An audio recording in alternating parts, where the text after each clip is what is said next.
संसद की सदस्यता बरकरार रहने के बाद 137 दिनों के बाद आज राहुल गांधी संसद में पहुंचे और उनकी जो विपक्ष की टीम इंडिया है उसने वहां पर मिठाई बांटकर खुशियां मनाई। एक तरीके से साफ हो गया कि राहुल गांधी जो लगातार इस मामले को लेकर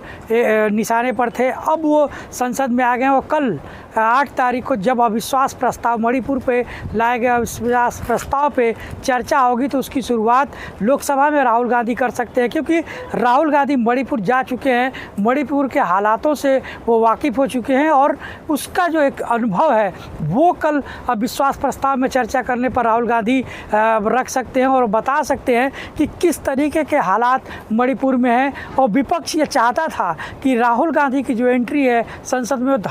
धमाकेदार तरीके से हो और कल अविश्वास प्रस्ताव पर चर्चा की शुरुआत राहुल गांधी जब कर सकते हैं। और यही कारण है कि खुद इंडिया चाहता था कि राहुल गांधी की एंट्री जो हो रही है उस एंट्री को भव्य बनाया जाए और जो सत्ता पक्ष है उस पर दबाव बनाया जाए मणिपुर को लेकर, क्योंकि मणिपुर को लेकर लगातार संसद मानसून सत्र में बाधित रहा है और दोनों ही पक्ष अपनी अपनी बातों पर अड़िग रहे हैं। और यही कारण है कि अब लास्ट में यानी मानसून सत्र की समाप्ति के 3 दिन पहले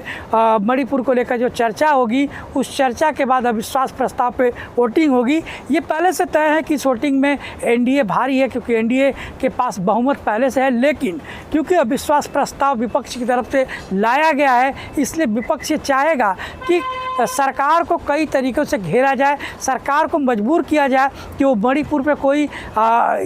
विशेष दबाव बनाया जाए। और मणिपुर को लेकर जिस तरीके से आप देख रहे हैं कि विदेशी मीडिया हो चाहे देश की मीडिया हो, तमाम सवाल उठे वहाँ के मुख्यमंत्री बीरेंद्र सिंह को लेकर, वहाँ के लॉ एंड ऑर्डर को लेकर, उसको किस तरीके से हल किया जाए। उसी के साथ साथ कल